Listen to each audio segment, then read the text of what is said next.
drive you nuts. I'm gonna turn that into a song because I brought my guitar with me. Learning to love the sinks that drive you nuts, right? Could be kind of a show tuney sort of song. So yes, welcome to the Wickedly Divine Lightwork Tour. I'm not sure what all it's going to entail, but I know it's going to be fun and entertaining and all about me, which I never usually let things be. I mean, I do, but I don't. I don't usually do it to this degree. And you know what? One of the things I love the most about it is because this journey is about self love. I'm finally at a place in my life where I can say I am being self centered and love myself for it. Because you know what kind of shit I do when I'm being self centered? I love my boys, my sons. I love on my DM. I'm kind to people. I am fun. I am delightful. I make benevolent mischief, as my son calls chaotic good or chaotic neutral. I'm an imp. I'm delightful. I'm fun. I like to teach people. I like to help people. And now I can do it from a space with, like, in my cup is running over. So it's the excess that I can offer to anybody that would like some excess without taking away from my own cup. And I can be in a place where I can, I could, hello, bee. No, honeybee came to visit us, but that's probably a sink. And you know what's funny? I just got the notion that it's like synced as in somebody's being bugged, like wiretapped sort of thing. Some of you might have some DMs and stuff that are in situations like that, or it might even be you. Don't underestimate that. Like when you really care about it's funny. There's such a weird area between like if only life were cut and dry. I was to say the weird area between is somebody obsessing over you and genuinely concerned and worried and trying to keep an eye on you for that reason, or are they doing it because they're scary and they're stalking and they're doing things like that? You never know. But I did get some syncs last night from my own story and from others that like there's probably been a fair amount of you, especially DFs, who have been accused of such things, being stalkers, being creepy, doing things like that. And part of whatever adventure you're on, because I know if you're lining up with me to watch this video and this tour, you're doing some big stuff too. And it's likely that if you've been listening to your intuition and following the call to adventure, that spirit is moving and shaking things so that your DMs and everybody else sees the truth of things. One of my favorites is I totally didn't expect it. I just literally did what felt self-centered to me, which is like I called out the third party because she's very abusive and like it's I don't like that it hides in the dark, and I was keeping it quiet, trying to be polite, especially when nobody fucking listened in the beginning. It's kind of funny that now it's like I know that they heard me in the beginning, but it seemed like it was, oh, I'm just jealous and being dramatic, right? Well, now that the truth is coming out of things, I know my loving, adorable family and DM and stuff are probably like, oh wow, she was right. And it's fine because I don't need to be right anymore. So now it's just kind of amusing because we're human, and I've been that person before too.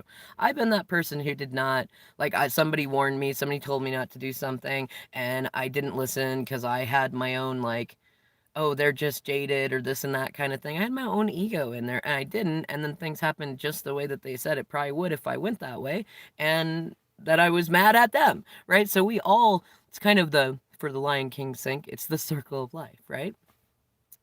In any case, I was hoping more of you would be in here before I started talking about the leaving of this journey. But in any case, so here we go. This journey began at the full moon in Pisces. And I want to say, I'm going to speak about it as I've journaled about it. But again, I didn't plan this. This actually, I'm loving spirit because it showed me that I don't need to plan everything. As a beautiful friend of mine who I don't know if we'll ever reconnect on the journey or not. It depends on where we both end up in life. But I love her. And one of the first things she helped me with was learning to be the water between the rocks. And Spirit then took that and showed me also how to be the rocks between the water. Because if you think about that metaphor, if you're the water moving around the rocks in a creek, right? You could flow around. You could go over. You could do anything but go under it, right? But you're flowing. You're not forcing. You're receptive. You're not resistant, right? And then with the rocks between the water, you have resistance. You don't stop the water, but the water flows around you. And to me, because water is definitely symbolic of emotions, and if we look at it, we've got the cup symbol and the pentacle symbol in there. Both of those are about emotions and stability. And if you are the water, you're allowing things to flow. You're just going flow. Your downstream thoughts, like Abraham Hicks talks about. If you are the rocks, you are that stability. You are that thing that is there. You are, think about it, like it takes thousands of years for, let's say, well, I don't know if a basalt rock would be in a creek. See, I'm used to the Puget Sound. But like a stone that's in the creek, it takes thousands of years to wear down that stone. You know what I mean? It is stable there. It is comfortable there. It doesn't care about whether the trees think that it should be white or black or brownish. It doesn't care about whether or not the water is uncomfortable having to move around it. It doesn't care. It's a stone people. It's doing what it wants to do. It likes to be there. It put itself there for whatever reason it wanted to be there, and that's a lot of times we need both lessons, is that go with the flow downstream thoughts, and other times we do need to be that resistance. And also that rock is kind of as Sadhguru talks about with karma is not like, karma was simplified for most people. It's not you do something and that comes back to you. That is a very small part of karma. And it's really an oversimplification, because that's not quite how it works. And it's not always one to one. And a lot of it depends on other past lives and things like that, and what your spirit wanted to come and play it and, wanted to do, right? But one of the things about it is so many people look at it like, I got to get rid of my karma. But the thing is, karma is a weight, it's an anchor, right? It's a thing, it's the thing that you came here to do, to experience, and you can change that. But you really don't want no karma, because if you don't have any karma, you're like off in woo woo land and not here enjoying the human experience. That's part of why we have ego. That's part of why you're not supposed to hate ego. You're not supposed to like try to burn ego down. No, that the problem with ego is that we get conditioned early on with all these messages of self-doubt and don't trust people and don't trust your neighbors, and you will get hurt and things like that, depending on what situations we grew up in. And we just got to retrain it so that the ego is the thought maker. It is the self-protection part. It is connected to the 3D body that must survive. So its job is to try to find, what is it, to create pleasure and avoid pain. Those are the main jobs that it has, because those are survival things. But you can retrain it to be a tool for you, a friend for you, that helps go a different way. If you no longer see conflict as emotional pain, you could see it as its contrast. Even if it's somebody saying, giving you feedback about how you've been for them, that's a moment to experience that. Is this a them thing? Are they projecting on you? Is it about you? And even if it's not about you, what can you take from that? And it's also, train your ego too, to where whenever you hear a compliment for somebody else, or you give a compliment to someone else, recognize that's also for you. It's just like with readings. I teach this when I teach tarot, is that because somebody asked me, they caught it, they said, I don't understand if this reading is for me or for you. And I said, it's always both. Even if the reading is for you, it is also for me. And part of why I am so good as a reader, or why people have been paying me so well for it lately, is because I recognize that. And so part of why I can give you a reading that's so beautiful is because spirits taught me how to discern and use the messages it brings in from my story to recognize what's in your story. And I recognize that the natural stuff that comes out, because I just let it flow, I don't control it anymore. But when that comes out, I realize that's a message for me too, right? So we always reflect, no matter what's going on, we always reflect, okay? So I don't know why I was going to say, I said all that to say, but I don't know why I said all that. And that's part of the fun of this Wickedly Divine Lightwork tour, is I'm not controlling it. I'm not planning it. I think that's part of, like, Spirit is joking with my DM because he's called me controlling for so long. And I fought that. And finally I got to the place where I was like, you know what? I am controlling. I like to control myself. I like to control the environment that my children grow up in. And I like to control my business. I do. But even at those, it's kind of fun. to just not be controlling anything, to literally be thousands of miles away, not controlling anything. I could say whatever I want and I have no control over it. And that's great. I love it. And you see, that's one of the life lessons the spirit wants us to learn, because all relationships are going to be shit if we're worried about, oh my gosh, I might get hurt, or oh my gosh, it might not last long, or they might come in and it'll be great for like 3 months and then they'll leave again, or all these things. Don't worry about control. And for fuck's sake, love yourself better than that. Recognize that you are fucking amazing. Like, I love it because this journey for me I realized it didn't start with when I jumped in the car with peanut butter and jelly and left. It started before that, because there was these messages coming out. I believe it was Divine Maverick who was the first, talked about there's a season that, can you go enjoy yourself? Can you go have fun? While, spirit's like, give me your DM, let it go. Like, it's like a dog, like, drop it, drop it, drop it. No, drop that rope in your mouth, put it down, and can you do that? And I spent a lot of time thinking about, what is a season? And you know what I kept hearing? That song from Rent, Seasons of Love. And I realized, oh, it's a season of love. And I don't know how long a season is. I was kind of joking with my DM about another 21 months, right? Which would be hilarious if that's how long. I mean, I'm down. I'm not attached to time frame anymore. And if that gives him time to work out stuff with our boys so there's no more fighting with that stuff, I mean, I'm open to the option. It really matters on, if folks want to support me in this or not. And like, I don't know. When I talk more about how this journey is going so far, I actually have very little doubts that those of you who watch, those of you who are going to come on because like you saw me and I gave you a card, or one of my tarot cards, and said, "Hey, I'm Wickedly Divine Feminine," and hello to y'all if you get on here. Because it feels like this is a magical journey that could otherwise not happen, but it is happening now because I fucking deserve it. I've been fucking awesome. I've been there for everybody. I've been learning to release the codependency without abandoning people, without going the opposite way. I fucking deserve this. I deserve to come back home whenever that's time, not only with like confidence and adventure and a built up business and like, greatness so that my boys and I can have a stable future. I also deserve for my family to get along and for them to not hate themselves and not hate each other and just flow with whatever weird experiences everybody brings in and love each other. I deserve that. And if I'm being self-centered, that's what I want. And that's what I told my DM when the vision popped into my head of like, just start copying him. And like, I'm like, you know what? I should be self-centered. Everybody always says, no, no, no. Don't let, Amanda, you can't do that thing because you know better. And it's like, you know what, you're right. But you know what the fucked up thing is? There's a lot of big shit going on in this world, and I'm aware of it. And I've been talking to y'all about it. And when that shit goes down, I'm gonna need your fucking help too. And there's a lot of things that need to go on. When my parents are, they're older. When I was adopted.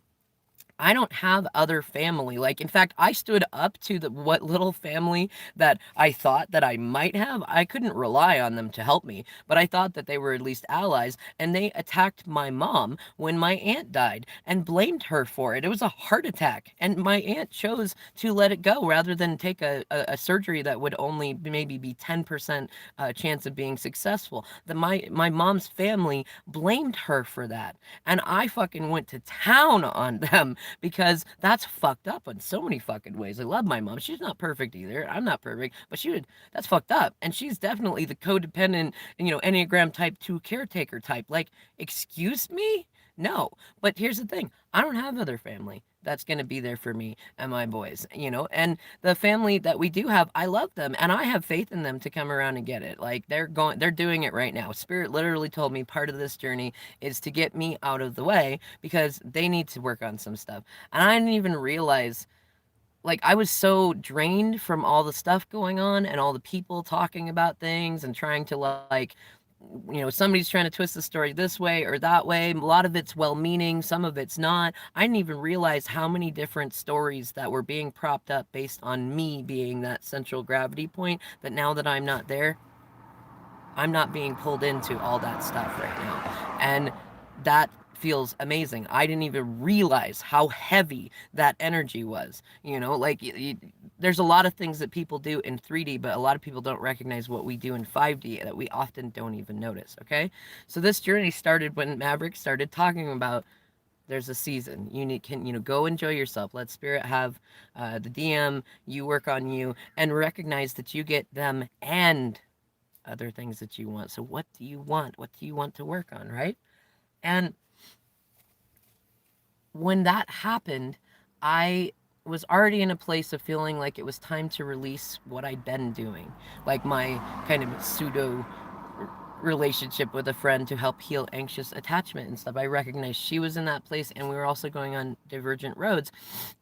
And I thought I was just gonna kind of go hermit for a while, but I'm going, no, I don't want to do that. I'm an intro or an extroverted introvert. So like there was a certain degree of it that's like I do want to have my space, but I want to go explore things. And something that I've learned through this journey, especially in taking my boys out to do karaoke and do things like that, is that I'm pretty amazing no matter where I go. And I can say that without being conceited. And I love that, right? And so I went out to Arlington and I started going to some bars that were doing karaoke, just doing stuff to fill me up. And I'm also aware Spirit's been showing me how song magic works. And so it was also that. It was healing for me, it was healing for my kids, it was healing for my DM, and it was fun. And it helped me get to a place where it's just like, it's okay to be me. And I made some friends there. Some that have lasted, some that I cut off because it was going to go towards a place to where I left with, attachments that I wasn't interested in anymore and that I don't feel bad releasing. And I don't hold any animosity towards any people that were in that place either. Like that's just where their journey is. And I'm okay now with people either misunderstanding me or being mad at me for a minute. It's okay. And in any case, I went out there and I had that experience, and I laughed because I love the people out there so much. One of them moved to New Orleans. I still get to talk to him, and then like halfway through the first week of this journey, that's funny. I have an alarm on my phone that 11:11 every day. It just says you're adorable, and it reminds me that I feel like I am adorable, and that because my DM and I reflect each other, that I'm also telling him that he's adorable, and that he's telling me that I'm adorable. And look at what I'm doing. You see the synchronicity of that. Spirit told me to do that, and right when it happens to pop up, I'm not paying attention to the time whatsoever. It's in the middle of doing a video where I'm talking about how adored I feel and how good it feels to allow myself to feel adored without feeling guilty about it. I know a lot of you can resonate with that. In any case, I love it because like halfway into coming out here, like I'd gone into hermit mode for a little bit and I was taking my time thinking about things and just trying to let things flow in. And we had that Pisces full moon. And this was, a few months after I'd spent making friends at the, out near Arlington and realizing actually, my voice isn't like I don't know who it is. I'm not a Dolly Parton or Adele. I feel like energetically yes, but I recognize my voice is not to that caliber yet. But I don't have a bad voice, and the songs that I pick, they're songs that work to my strengths, and I know them well, and they're fun. And I went out there, and it's funny because most everybody there remembers me as the person who did bare necessities. Like that's one of my favorite warm-up songs and songs to do when I walk into a place because one, most people don't think about it. Two, it's a great manifesting song. Three, it's easy to sing. And four, it gets everybody into that kind of nostalgic mode. And guess what? Now that I'm out here in Lava Hot Springs and found out they did karaoke, guess what song I did first? Because I had that beautiful fucking memory of being that person. Like, that's the girl, that's the woman that does bare necessities, right? And I'm like, I would love to have that in another place. And how, like, when you think about magic and you think about how, like, energy works and your first impressions of things, right? That's a beautiful first impression. And I love it because I was just myself out in Arlington and I didn't have attachment to I got to make friends and they got to last forever. I was just like, I just want to know people.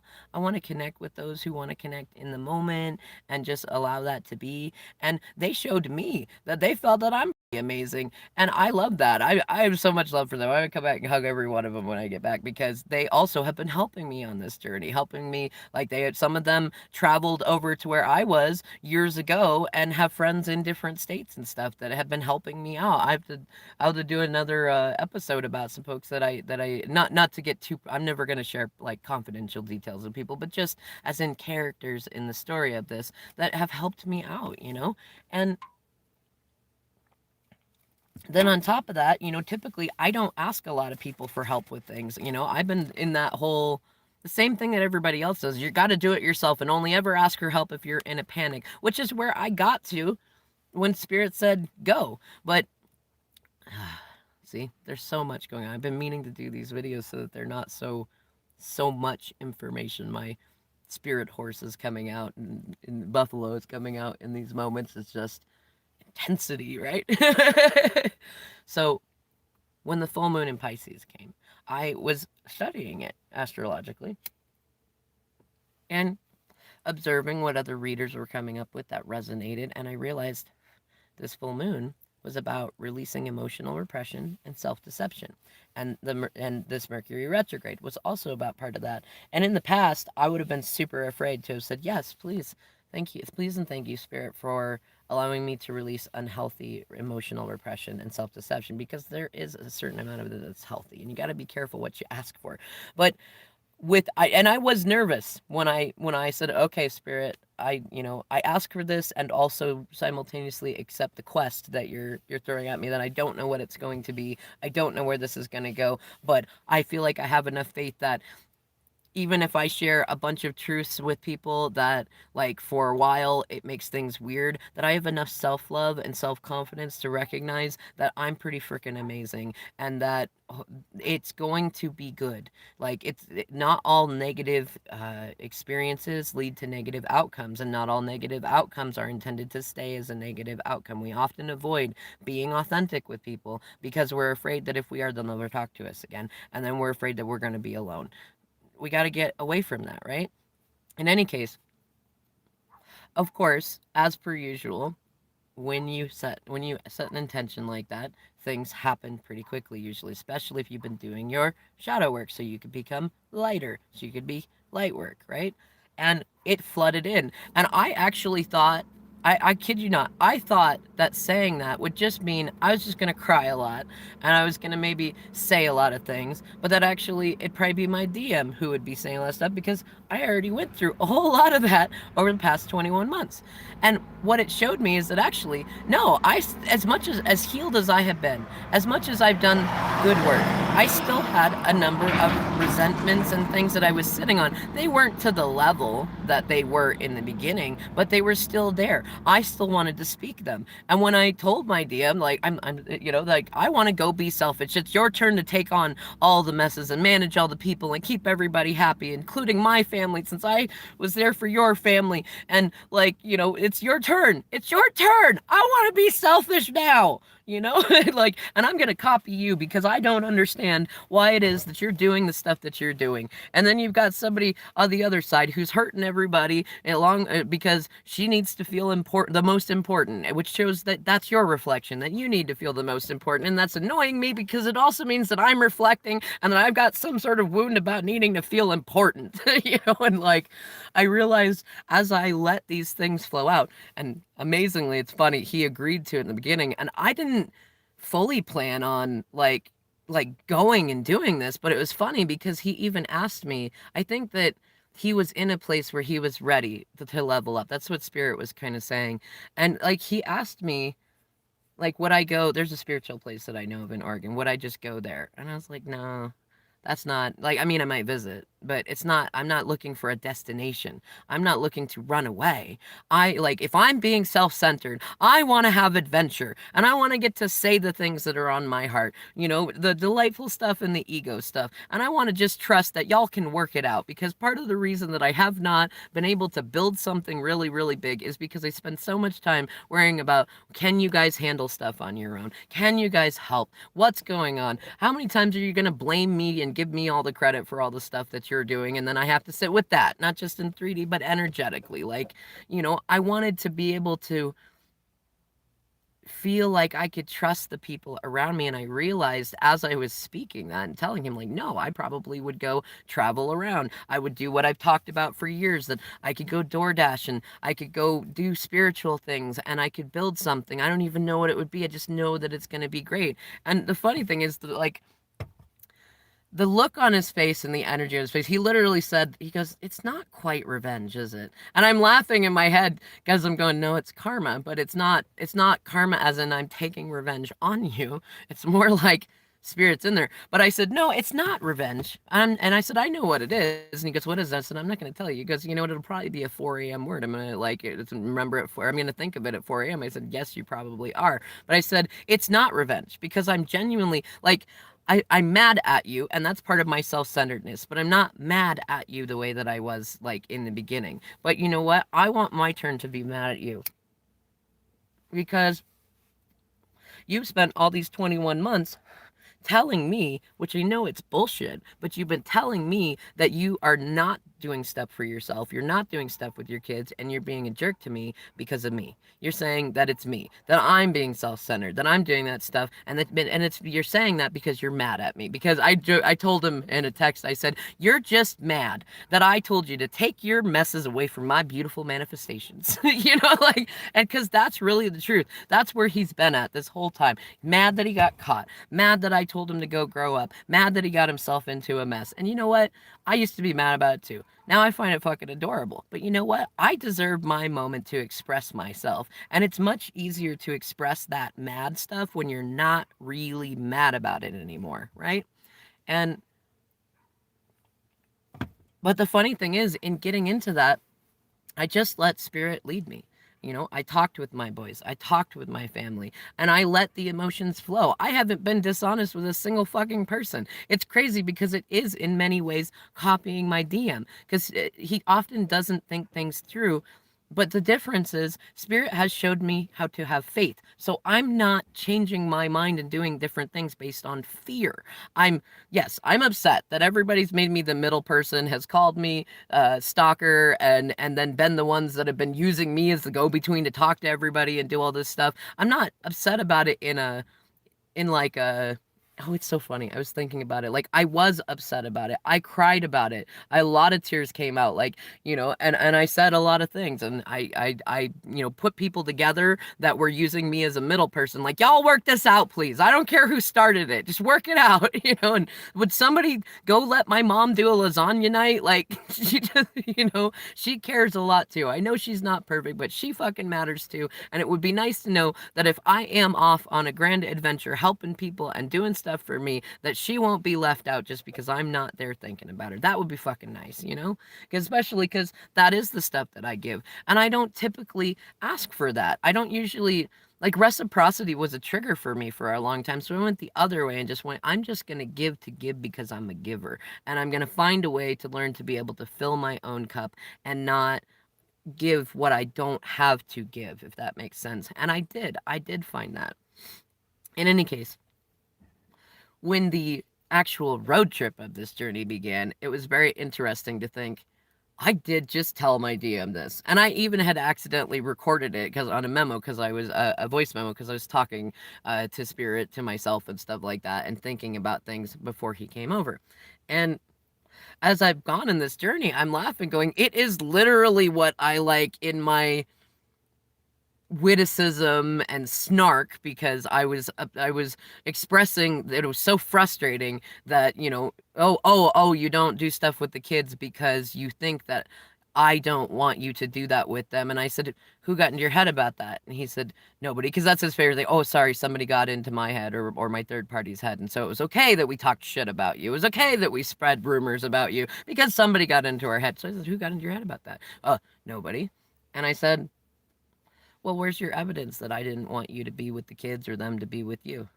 Well, I mean, it just seemed that way. I said, why did it seem that way? You know me.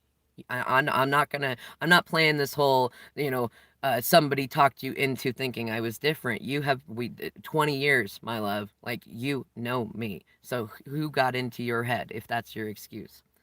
And then on top of that, proving that, you know what? Let's just completely dismantle that right now. I don't like the situation that the kids are in, but I actually have a ton of faith in them.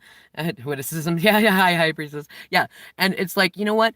I'm gonna be clear. Like, I do not like this situation. One of my things that I released in the emotional repression was, you know what? You have known me for so long. You know that I hate that you are far away from me. And you know what? I played your little game and was polite and respectful about everything. And I kept this shit to myself because whether I know that it's a karma loop or not, whether I know what's going on, whether any of it matters to me, I was trying to be respectful. In fact, no, I was respectful. And you know what? When I saw that he was in trouble, when he was feeling suicidal, when things were not going well, yeah, I reached out. Yeah, I showed some love. Yeah, I said, you know what? I still think of you. And and I didn't do it in a way that was like I'm going to do something, but the nicer that I was to him, the more threatened she got. And the less I was bothered by the weird 3D entanglements that went on, the bigger a threat I was. So it was kind of interesting to go, you know what? I am going to be self-centered. And I'm going to say this, you know what? It fucking sucks. I fucking miss you. And you told me to go up and sleep in the bed that we slept in, that we used to cuddle in, to be there for our boys. And you know what? I found the fucking courage to do that. And then you sit there and tell me that it's fucked up of me to still be like communicating with you and to still have feelings for you. You know what? Fuck you. I love you and fuck you.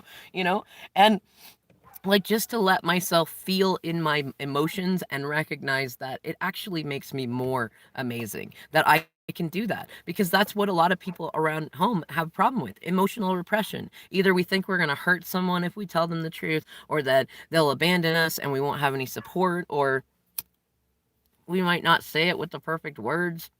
We might not do, I know. I'm so glad you're laughing, High Priestess, right? You know what my favorite so far was? So I had not decided, like, I really, there was no plan to leave anywhere, but I was trying to figure out what to do.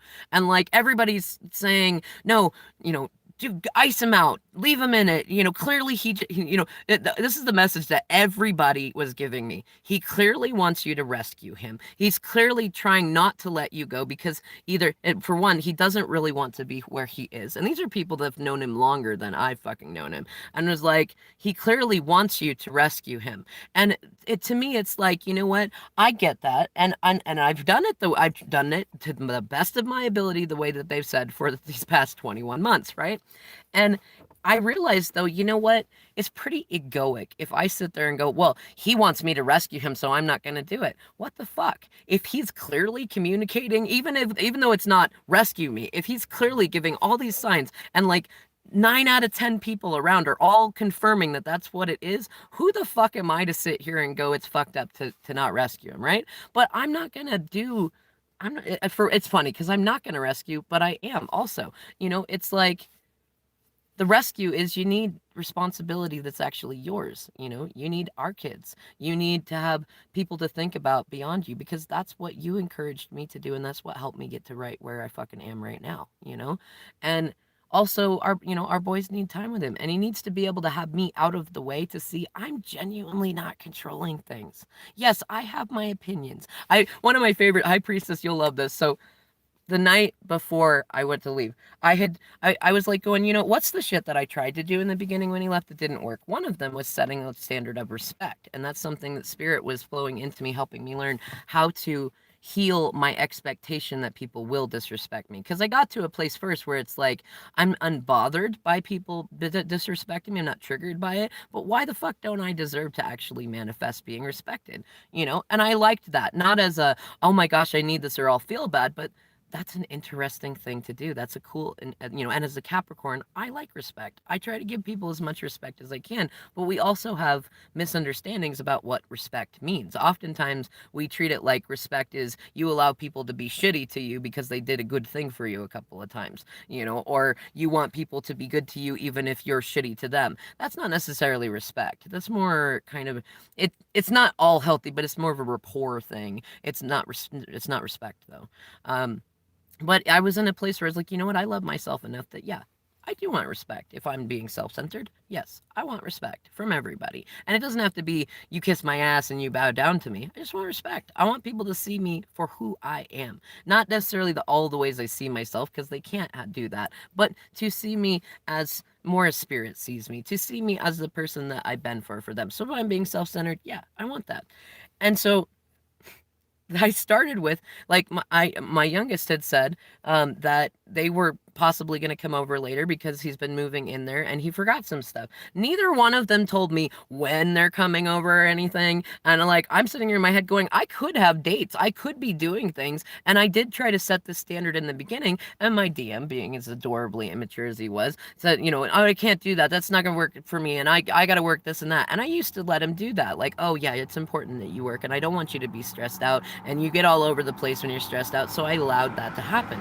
So I asked him, you know, I said, what time are you thinking to be here? I got a couple of dates and I want my hug from my little Joey. So I get a message, and then I'm thinking, no, you know what? Why am I doing it this way? Is it because I'm afraid that he'll react badly if I set a boundary, if I set a rule? And so I just said, you know what? I want 1 hour head notice of whenever you're going to be here, just like that.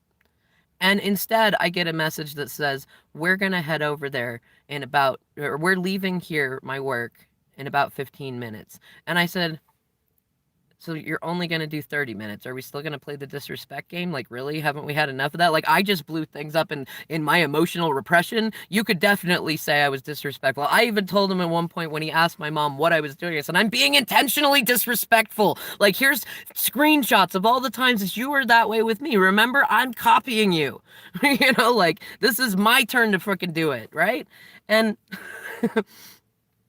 and it was funny because that shut that down real quick. It's like, let's be clear right now. I'm not gonna lie about this stuff. I've not lied to anybody. But it was funny because I knew, just like before, he was gonna be petulant about it. But I wasn't afraid this time that it was gonna stay there. So then he sends me a message about, well, we don't need you to be there, because, you know, because your parents are there and this and that. And I said, this isn't about me. This is about being an example for our boys. And also, it's disrespectful to my parents that you just show up whenever. Usually, it's I'll be there in 15 minutes or, you know, whatever thing. And it's like, no, that's a benefit you get when you're not being a dick to me. You know, let's show what respect is. Let's show our boys what respect is. And I knew he wasn't going to listen, so I'd already talked to my mom and dad and said, "Look, I want to set the standard, especially because they're going to go on vacation at some point in the near future and might not be there, and I will need to know when somebody's going to be at the house. And then moments like this, which were unexpected, I'm not there to be the go-between for it to be my fault that he doesn't have any fucking respect over there, right? So it's perfect. I didn't plan it, but it's perfect now because I what ended up happening is I said, you know what? I just talked to everybody. And for all future visits, you need to either let me, our oldest son, or my parents know an hour in advance of when you're going to be here. And it's funny because then he says, oh, well, that's fair. And I'm laughing in my head going, you know, you could have asked for that the whole fucking time. I laid a very simple boundary. You went to a petulant place. You could have said, could we make an exception this time? Instead, what he did was told our youngest that I said they couldn't come over, which is like, you mean it would be horrible of you to spend another half an hour with him while you're not at work? You could, like, go hang out. You could go for a drive. A half an hour is not a lot to kill, first of all. Second of all, you could ask for an exception and say, look, I recognize that I've been disrespectful in this way. And you're right. It's been 21 months of this, and it's not unfair of you to have that boundary. But I knew he wasn't in that place. I knew he'd probably do this stuff. And so I didn't expect him to get our son riled up in it, but when our son came in and was mad at me because his dad told him that I said he could come over, I said, you wait a minute. You wait a minute, my love.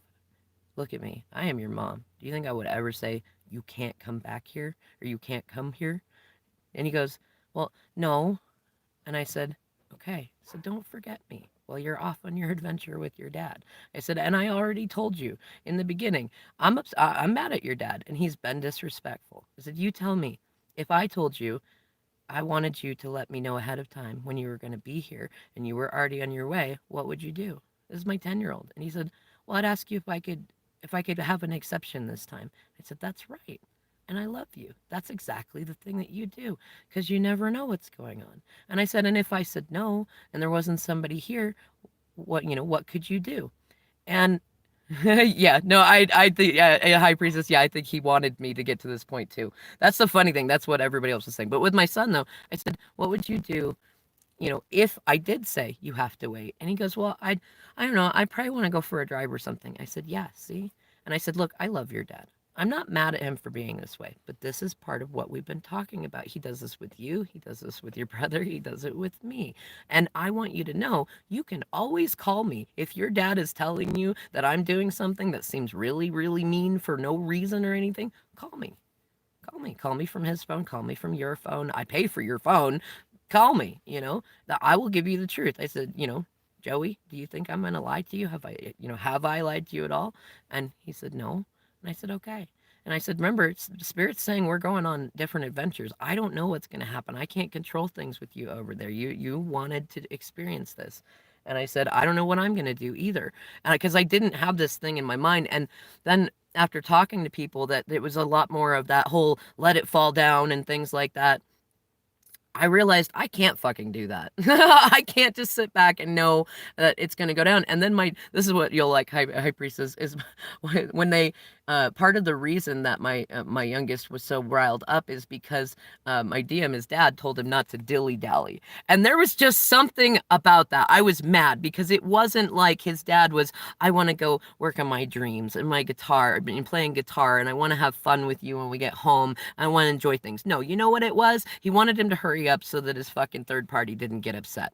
That's all it was. And I was like, how you gonna fucking call our little 10-year-old a fucking dilly-dallyer? How you gonna do it? Like, I let myself just flow into it. It was like a whole day. And I still continued that. Like, fucking dilly-dally? You're gonna fucking tell my 10-year-old you fucking dilly-dallyer? And not even for a good fucking reason. It's just for stupid adult drama. And you know what? That makes me think about you when you were little and all the stories you told me about how you just wanted to play in the park on the swings and everybody wanted you to hurry up and you never had enough time to play with your stuff, and now you're a fucking dilly-dallyer and you're calling our fucking side a dilly-dallyer. And you know what? I hate you.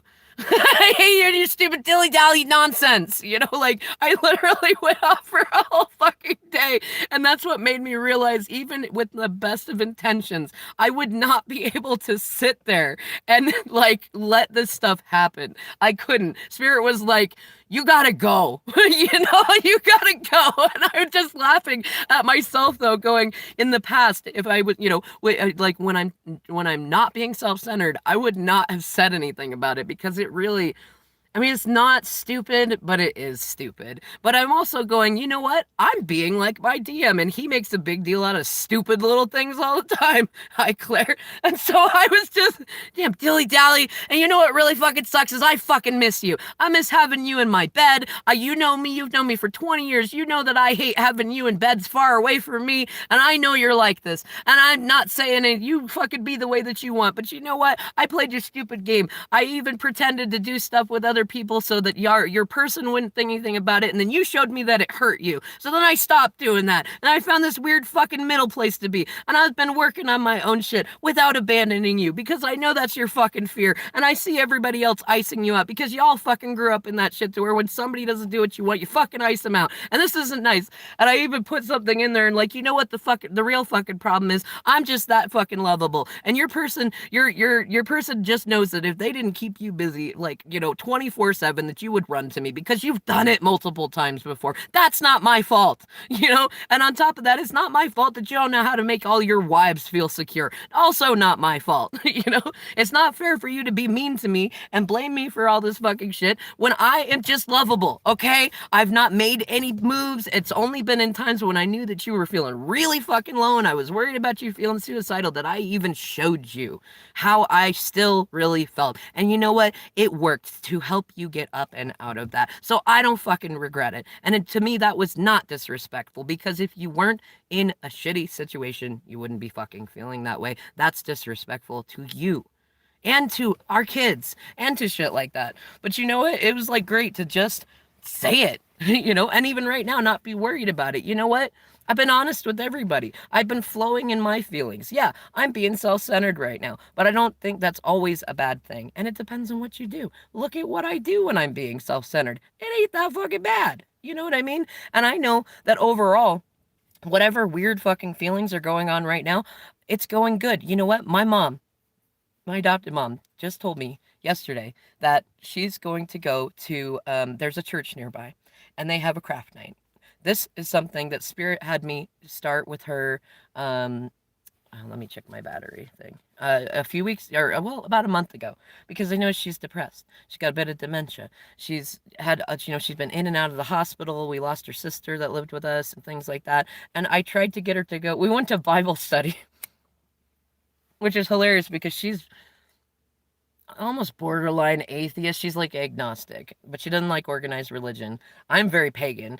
And so, but it was just like, this is something to do. And this neighbor is a peer. She wanted to hang out with you. I bet she would like somebody to come in. Now, we did try it. It was a little too bigoted for us to be in there, so we stopped going to that. But the great thing is, and I was just honest with the neighbor, and this is something I would not have done before. And I just said, you know what, there's just too much, there's too much dogma for us. We like hanging out with you. It's just we thought that that would be a more relaxed sort of thing, because mom doesn't want to go to Sundays, like because she kept trying to say, just come to Sunday service. And it's like, I might go to take the boys so that they can experience different religions, but it's not really where spirit wants me. It's not where I really want to be. And mom doesn't want to be there. But here's the great thing. That neighbor loved so much that we put effort into that she worked extra hard to get the sewing and the crafts and the things together, and came back to my mom and talked to her for like 3 days. And my mom told me about this a week ago, before I realized that I was going to be gone a little while.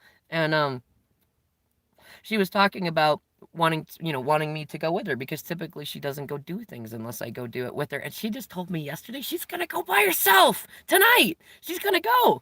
And I'm like, yes, I told her to like 10 times. I'm so proud of her. She goes, well, worst thing, it's like this Bible study. I don't like it and I won't go again. And I was like, see, I love you. And I was like, and she goes, and Lois said that like we don't really talk churchy stuff. It's like sewing and crocheting and all that stuff. And you'll probably like it when you get back. And I'm like, damn straight, I will definitely go with you when I get back. That sounds beautiful. And I love that this time you're going to be able to introduce me to people. That's so great, right? I love that. It was me getting out of the way that did that, right? Letting go of my importance for a minute in that space and allowing myself to go be important in other spaces. You know what I mean?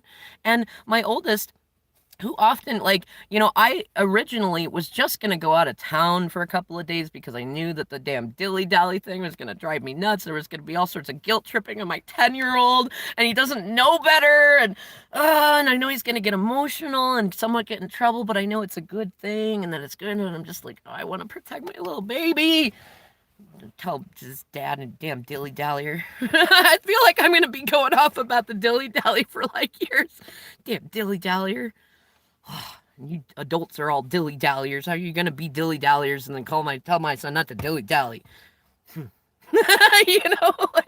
But in any case, my oldest son, who typically is either the one that I have to say, can you please help me? I told my mom a few days ago, I said, I'm tired of asking you two to watch each other and take care of grandpa alone and take care of Joey and do all this stuff. Like, it's Eamon. I started the story of Eamon. It's his turn to have an adventure too. Joey's off an adventure with his dad. Eamon's not, I mean, he wants to adventure with his dad, but his dad's got to do some work to heal that because he's been really fucked up. And with some recent drama since I left that his third party pushed him into, now that's even more in a shitty place. But I trust it because Spirit's setting things up so they go well, right? But my oldest, he rarely gets somebody making a really big deal out of him besides me.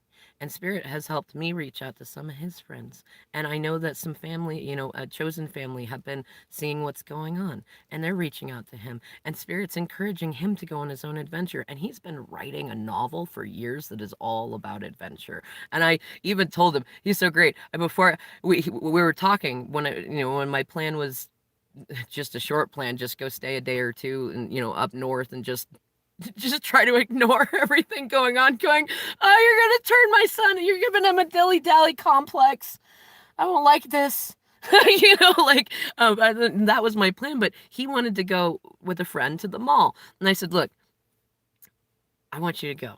I want you to recognize it is Mercury retrograde and there's a lot of things going on. So just make sure wherever you go that you have at least some things, like some money for a payphone. I know they don't have a lot of payphones anymore around places, but, hello, Elizabeth, but take some with you, so that you can use it if you need to. And make sure that you have your charger with you, and recognize that kind of like you might see in the whole, apocalyptic movies, think about where you're going to be. Would you like to be at your aunt's house? Would you like to be at the mall? This and that. I don't know exactly what's happening, but I encourage you to have adventure. And I was channeling the mom from Sandlot that's like telling her kid, go out and get some trouble. Not too much trouble, but go and get into some trouble. Have fun, do things. And I told him that. I said, look, your brother, I trust your dad more than he thinks. And I trust that he's fine. And your little brother knows where he can reach out to help if he needs it. So he is managed right now. And Spirit's got his back. And you don't have me, you're 16. You can do what you want to do. Just recognize the consequences are yours if you get in there. I will own that as your mom. I let you do it. I will take my lumps for that.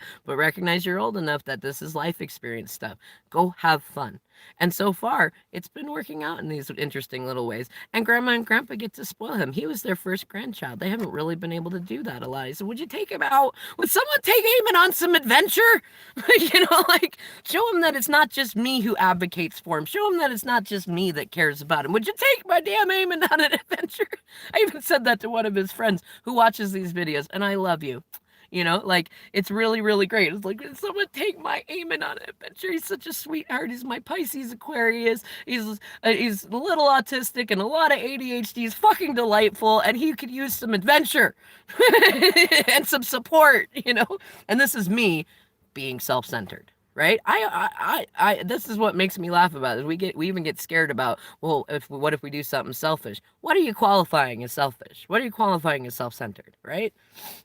In any case, I realized just driving away for a couple days, even in my head, I'm like going, maybe I'll just actually get a hotel room that's closer. And that way, if my Joey needs me or my Eamon needs me, I'm actually right there. And like, I did intend to go north, but if I just didn't say anything, then they'll go, okay, she's not here to control things. I'll just be quiet. Cause I was getting everything up. I wanted all eyes on my son so that when I release control, he's covered. And then it was like, okay, I gotta let it go now. Spirit says go do something else. But then I looked at myself going, see, there's me. I am trying to control it. If I sit there in that space, I hold that energy, and what's going to happen with that? I'm going to keep releasing all these repressed emotions. I'm going to keep being crazy in that way. And I don't want to do that. I was like, no, what was the whole point of this? It was to show that you're making your own choices. It's not me controlling you. I'm dancing to the dance steps that you give me. And now it's my turn to make the dance steps. So, you know what? I was like, you know what? I'm going to go on a fucking drive. And I just went driving. I like picked a direction. I even, I told her, I said, I'm going on a road trip. Like, I'm going on a mental health road trip, which is what it was at first. I was just thinking I'd just, like, I don't know, like, drive over to Spokane Valley or something like that and come back. But I just picked Northeast. And I ended up in Cedro Woolley and then saw a sign that had my last name on it. It was like, and then a sign that said Memory Lane Drive. Took pictures of it. I think I put it up on there. Put it on my Facebook. Shut down my Facebook for a minute because I'm thinking, I don't fucking want to be on here. I called everybody out and was like, I'm not even going to bother. You let them be worried or whatever fucking thing. And it was like, no, you know what? Then later, halfway through it, I'm like, what am I doing? Am I doing that just because I'm worried they're going to be dramatic? Like, no, let's not play that game anymore, right? And so I just enjoyed my journey. I ended up driving through what is it? Okanagan County, and ended up in Winthrop, this really amazing, like, I keep ending up in these towns that are like towns out of time, which is perfect because it fits in for something that Spirit taught me, which is to go to a place called In No Time, where everything happens fast and time's always flying because you're having fun. This is something my 10-year-old and I got to learn while my DM was learning what he's been learning where he's at.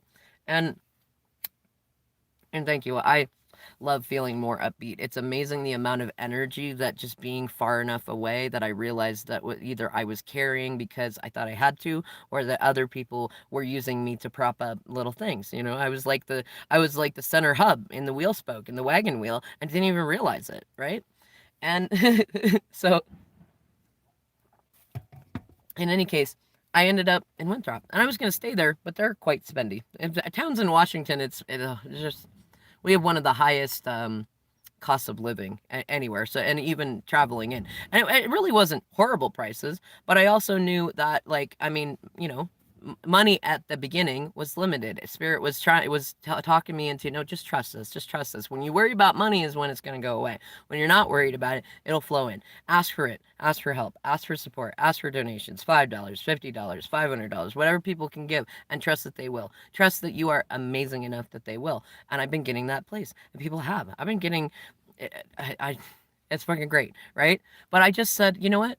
Where else could I go? Like, what reasons would I not go? I'm worried about my parents might be mad because I'm borrowing their car. But I've been stopping in almost every town, having tires checked, having everything checked, just because I know that my dad often worries. I told my mom, I said I've got a surprise for him too, because back home often I would get the newspaper for him every day. So while I'm out, I stop and grab the little local papers that he would never think to order, so that when I get back, I can say I got the paper for you every day, Dad. Right? That's fun. That's me being self centered. You know what I mean? I want to do that for him. And the only reason I wouldn't have gone and traveled, like when I talked to my mom about it, I was like, can you just let me do this? Can you just let me go have some adventure? I think I've got something going on that will also help bring stability financially, and everybody at home needs to work out their shit. I wanted to ask what year is the tattoo on my hand? I'll talk about that in a minute. That's an interesting question. What year? In any case, I said this has always been a fantasy of mine, and I know that if I'm back there, I'm gonna try to control a whole bunch of shit, and they need to do this. They need to do this. They need to do it without me. I want to be self-centered for a minute. She's laughing, and I said, what did I tell her? I said, oh man, I told her so many things. She's been laughing at a fair amount of this. Oh, I can't even remember. There's so many things that I said. Like, I know Dad's gonna be worried. I know that you guys adopted me. I'm your baby. I get it. He's worried about the car. I'm gonna take care of it. Oh, that's what it is. She goes, well, I don't mind you doing it, but how are you gonna make money? I said, Mom, I can DoorDash in any major city. And she goes, oh, that's right.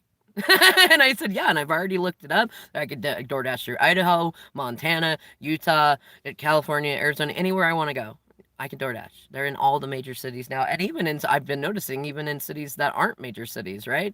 And she's like, oh, this is good, right? And this is beautiful because part of my journey is proving to myself that I can do this, and proving to my family that I can do it. That a lot of the reason I've not been going anywhere before is because there's all this other stuff around. Because I don't want to just ice everybody out and be like, you're not playing nice, so I'm going to do it myself. Because you know what? That means I have to fucking do everything myself. And even though I can, even though I don't need people to do it, it's gonna drive me crazy. And my cycle so far has been about every 8 months I have a crazy moment. And it was like, you know what? I am so with that. Like, if nothing else, if y'all are gonna continue to be like this, I'm gonna take my crazy moments when I need them, because it's crazy. This is crazy. It's embrace the absurd kind of shit, right?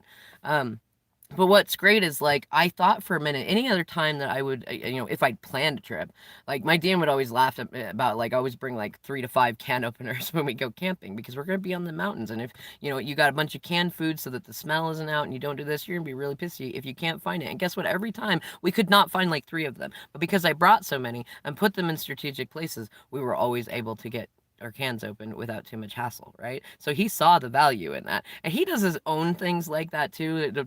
I'll have to do a story of us one about the rivet gun. That's one of my favorites. In any case, I've never just gone, just gone on a trip. I thought about, do we take some clothes? What do I want? You know what I did? Use better. You know what I did? I said, you know what? I'm just gonna go with the clothes on my back, and I'm going to grab my ukulele, my little guitar, and I'm going to make sure I have a sweater, and I'm gonna make sure that I have my debit cards and stuff like that.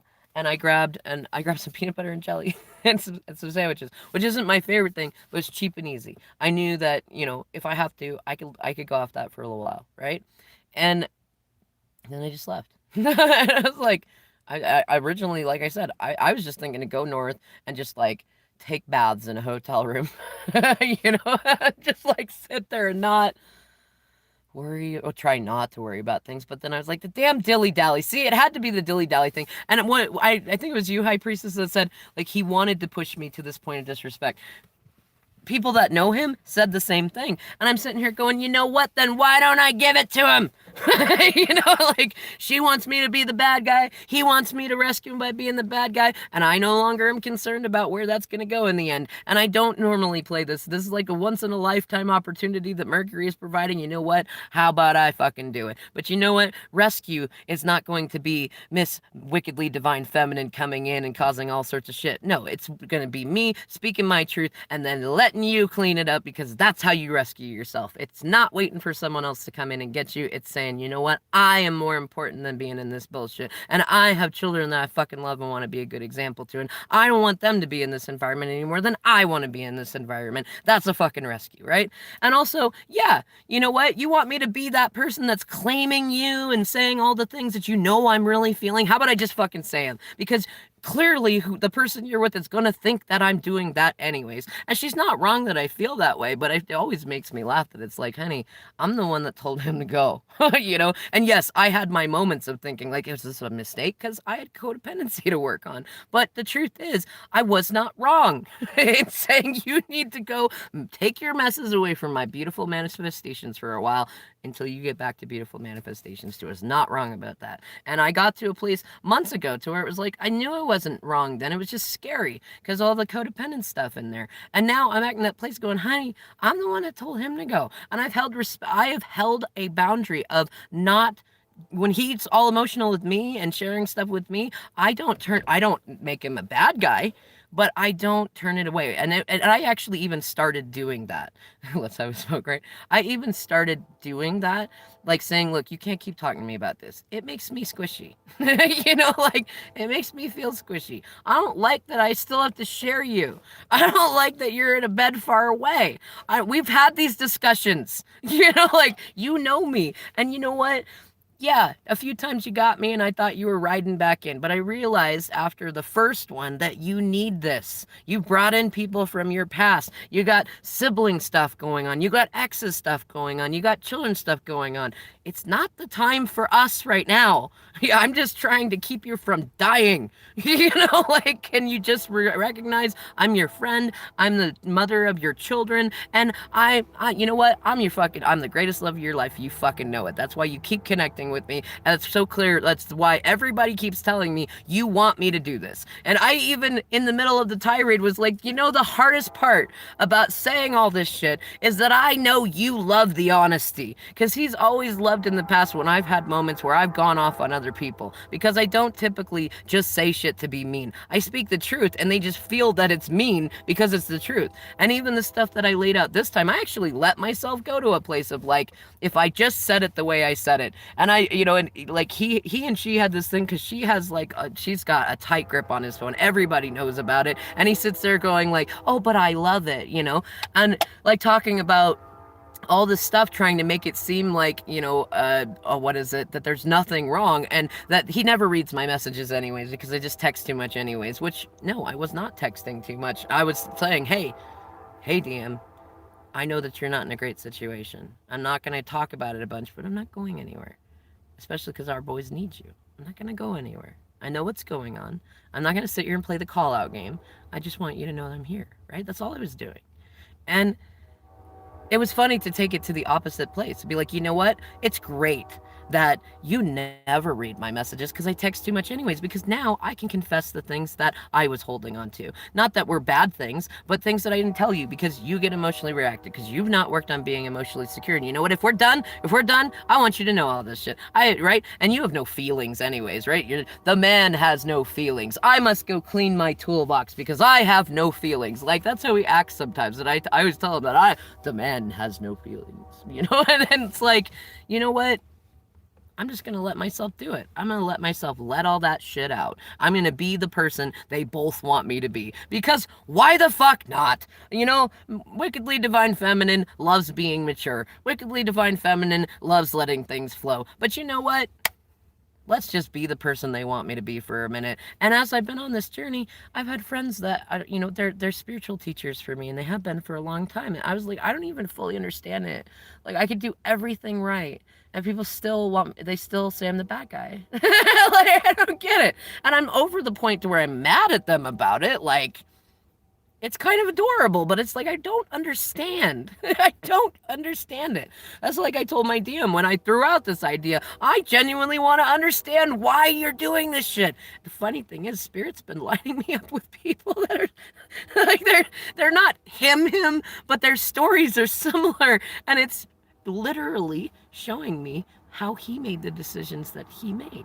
Because I know I've known him for 20 years, so I know what parts are him and what aren't. And because I'm not driven nuts by the sinks and the distance and outcomes and shit like that or titles, I can just hear it in that and just kind of laugh. It's going, I did tell Spirit I wanted to understand. I was mostly just releasing emotional repression, but it wasn't that I didn't want that. I did want to understand. I want to know why. I just don't usually ask because I expect that people aren't going to give me a genuine answer because either they're in a place where they don't know or because they want to hide something and because they feel naked and vulnerable around me because I typically know the truth anyways, especially when I trust myself, right?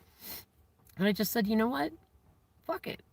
Why not? If he wants a rescue and he's making it so the only way to do it is the thing. I joked about Spirit's been telling this thing blood in and blood out, and it's a gang thing, but it's also an old magic thing too.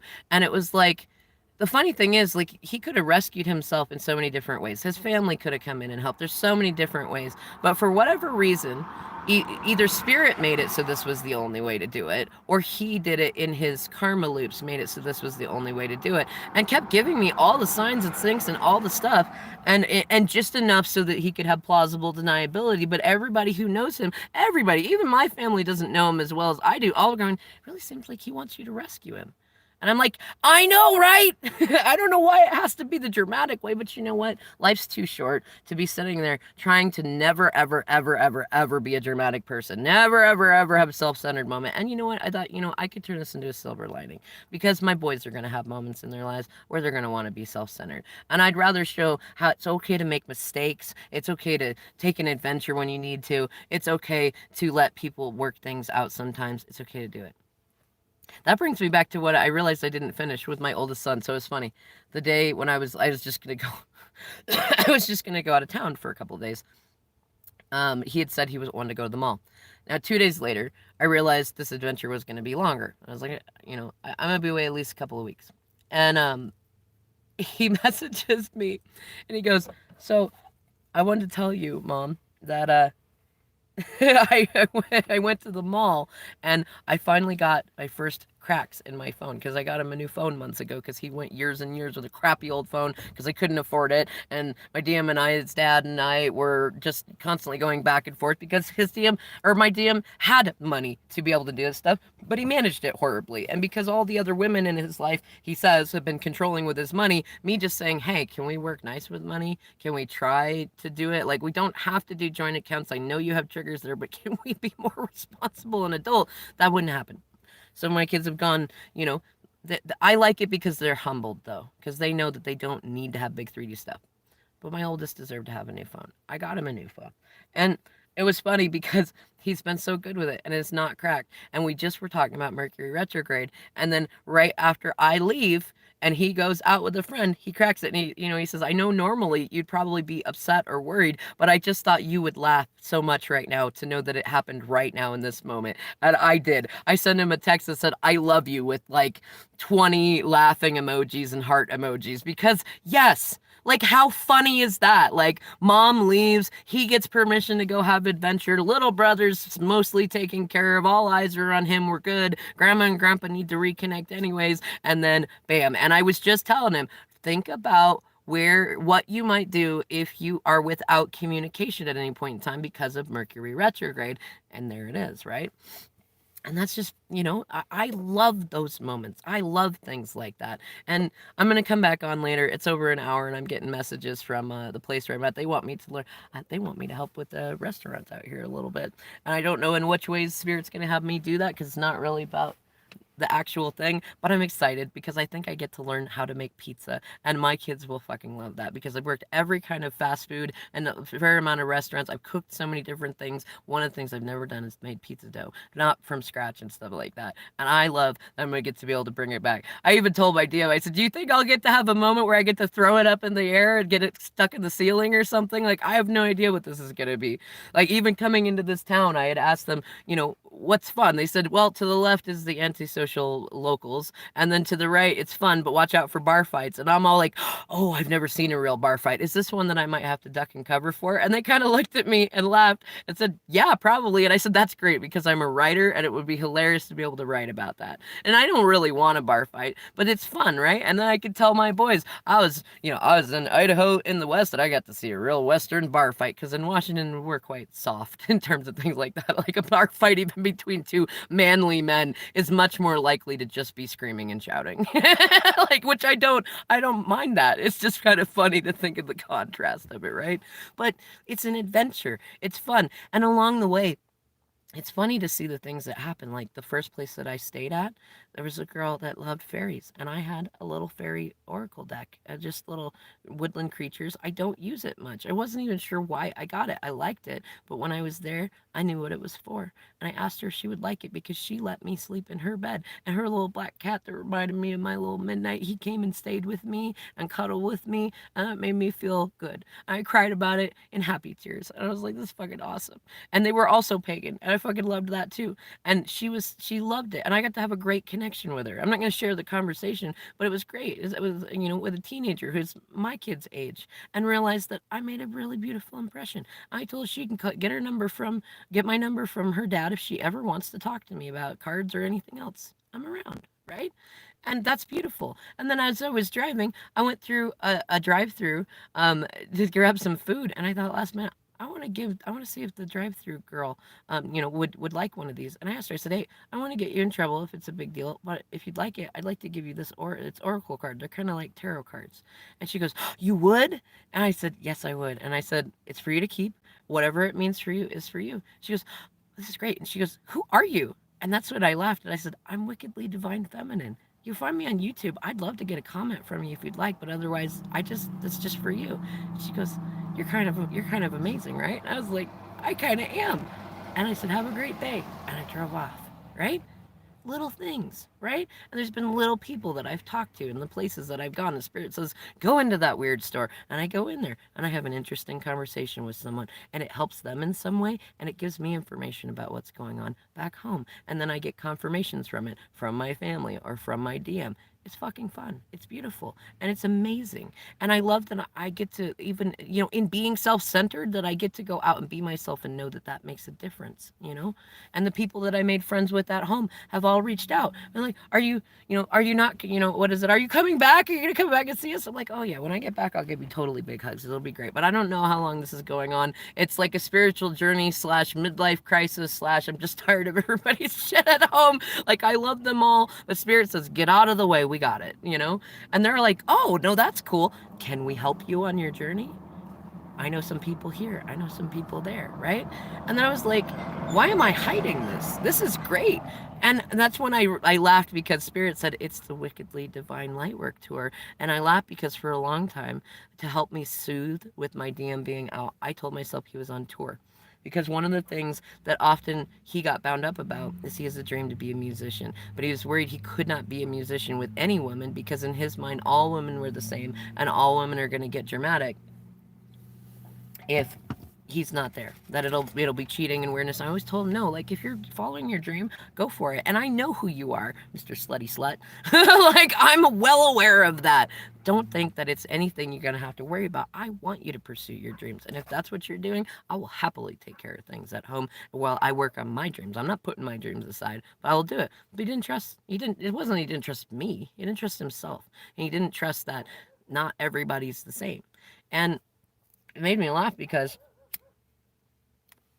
I wanted to get ahead of the current manifestations that were there at the time. And I wanted to think something happier. So I told myself he was on tour. Like, my DM's just on tour. He's just on tour. He's doing his music, he's doing his thing. Kind of made me sad because actually part of how I know that he's been so miserable, he's not played his music while he's over there. And I'm like, I will believe you're happy when you have an album out. I told him that I will believe you when you have it because that would be proof. Because when he's happy, he writes and he does his music.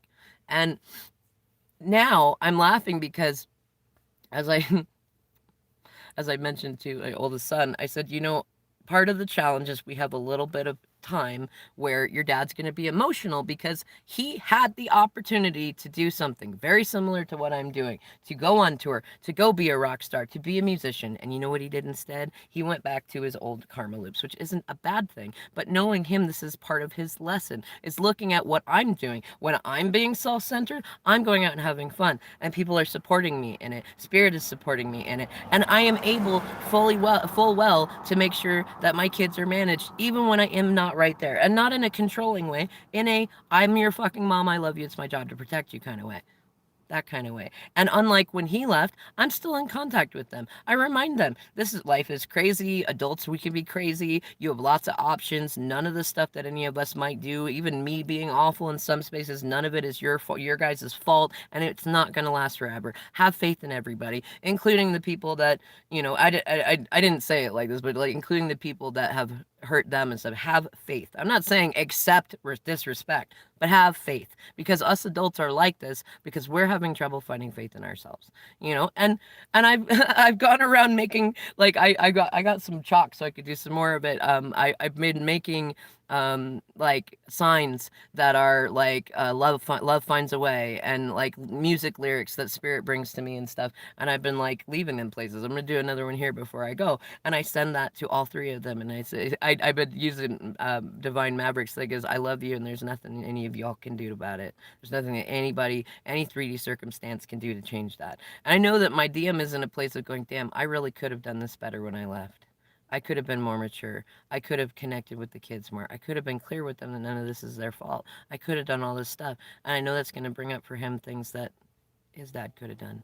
The father figures who came in his life could have done. And it's not about beating anyone up, but it is a reflection. This could have been done better. Because even if you made the choice to be selfish, to be self-centered, you still could have been more thoughtful with other people in that. And you could have made something of yourself. You could have been on tour. You could have been being a rock star. You could have been, no, but you went in and you did a karma loop, which is fine. Because what I know that he's probably only just becoming aware of is that once that's done, he's free. He's liberated. He can do that. If he wants to go be a rock star, he can. And he knows me and our boys are always going to love him, are always going to support him, especially when he's doing the right thing for himself in that way, and he's being beautiful. He's not playing in the drama anymore that I know that he hates, right? That's why we were together 15 years. and and despite the drama that we did get into, most of the time there wasn't much, because I typically don't sit for drama. I have my moments, but I don't typically sit for it. And it's beautiful to me that spirit set me up on this, that like, no, you're really gonna copy him in a way, but you're gonna make it your own. And all that beautiful stuff that you worked to manifest for him, well, there's free will, so he didn't take that opportunity just yet. And also, you get to be an example for him and for your boys. So go make it count. Go on a tour. And it made me laugh after I named it, after I got that name, and then realized I'd spent a lot of time months ago telling me so. I stopped doing it after a while, but that he was on tour. And I'm going, isn't this incredible? I'm on tour. And then I laughed because I remembered Divine Mavericks Ascension City. And I'm like thinking, like, this is the Wickedly Divine Feminine Tour, a major attraction on the way to Ascension City. There's now a hornet over here too, which is usually warrior medicine. And that's something that's been coming up too. Because a lot of this is also about bigger stuff going on in the world. Like,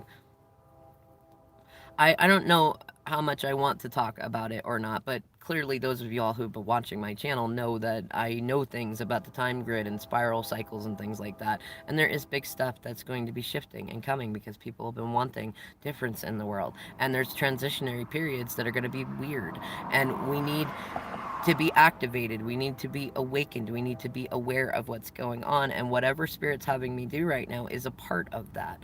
And so there's bigger stuff going on, and this, I don't even know what the outcome is going to be per se. I just know that it's going to be great. It's going to work out for everybody. It's going to be fun, and I'm having fun. you know, and I don't usually let myself have fun. I don't usually let I just did. I think I posted some of this on here. I posted some of it on Facebook. Like, I cried when I got into this town and let myself go into a sit down restaurant and order a meal that I just wanted. I wasn't worried about weight. I wasn't worried about anything else. And I realized I have not fucking eaten, not really, in like 21 months since he left. And you know, and yeah, people could be all fucking weird about my feelings for him, but it's like, you know, I've been worried about him. I've been trying to make sure there wasn't too much on him. I didn't want my boys to be in a really crappy environment. I didn't want to put too much burden on anyone else. Even the people that were like, well, but we can help you. Don't go crazy. We can help you. It's like, you got your own shit going on. You won't even let me help you. You know, like, this isn't sustainable. It can't be like this. And so when I sat down to that meal, I like laugh cried. That's been a lot of it. It's not crying, bawling the way that I was in the beginning. It's like laugh crying. Like, this really, I was really doing that. Like, I'm glad I lost 100 pounds, but wow, like, you know, that was not being good to me. That was not being good to me. I would have been better to have stayed at my weight and eaten healthy all the time. Instead, I used to joke with the clerks about, they're like, you're back in for cheese, what is it? Cheese roll-ups and smokes, breakfast of champions. And I was like, that's right, you know, and I'm going for my walk. You know, like, but it's like, that's not, you know, that's not great. I started getting into eating more salads too, but I wasn't getting enough protein either, because I'm like, balance between, I gotta quit smoking, I gotta lose weight, I gotta watch the kids, I gotta take care of my parents. Oh shit, somebody's dying. Oh shit, like, we lost like 3 pets. I buried all the pets. I helped with the aunt stuff. I fought with my mom's family. I got the newspaper for my dad every day. I got more into cooking. I got my mom into socializing. I was doing a lot of shit. You know, and I was not being very good to myself in a lot of little ways that I would not have been able to have seen if I did not go out and do this. If I was not in a place now where I could say, you know what, I deserve to have my moment. And everybody, all of y'all have your own self-righteous reasons for being crazy with me and using me as your thing of, well, she's crazy because she can't just ice everybody out. And it's like, no, I don't accept that anymore. If y'all want to be that way, that's fine. But I'm laying it right now that I'm not joining you in that. You don't have to join me in my side, but I'm not playing that game anymore. It's not the way the wickedly divine feminine does it. Also, it's funny, when I got into town, I'll share this one, and I'll share more about this later. I'm going to get off because it's already almost an hour and a half. Is that I gave a card to a bartender here, and I decided to write wickedly divine feminine on the back. And he goes, you're wicked and divine? And I went, uh-huh. And he goes, and feminine? And I was like, uh-huh. And he goes, that's fucking awesome. And I was like, I know, right? You know? And there was lots of other beautiful conversation with that too. But see, this is what I mean. Trust spirit. Go out, have fun. And hey, if you can, please send them some donations my way. Polyventurous@gmail.com. I'll put it in the description box later. It's also in some of my other videos. I've been making sure to put it in there. And it should be Wickedly Divine Femme. They're like FEM and Cash App, but I'm still a little weird with Cash App. Also, if you could just share this stuff on, I mean, share it on Facebook, share it on whatever, share it on your channel. I would so appreciate it. And if nothing else, prayers, especially if you could put them in comments, like, we love what you're doing, whatever you really feel about it. That energy matters. It is vibrational currency, as Maverick as Abraham Hicks talks about. And I appreciate it. Any beautiful thoughts, any fun thoughts, any of it. And then go do something amazing with your time. We have a window right now where you could do anything that you want and be supported. What would you do if you could?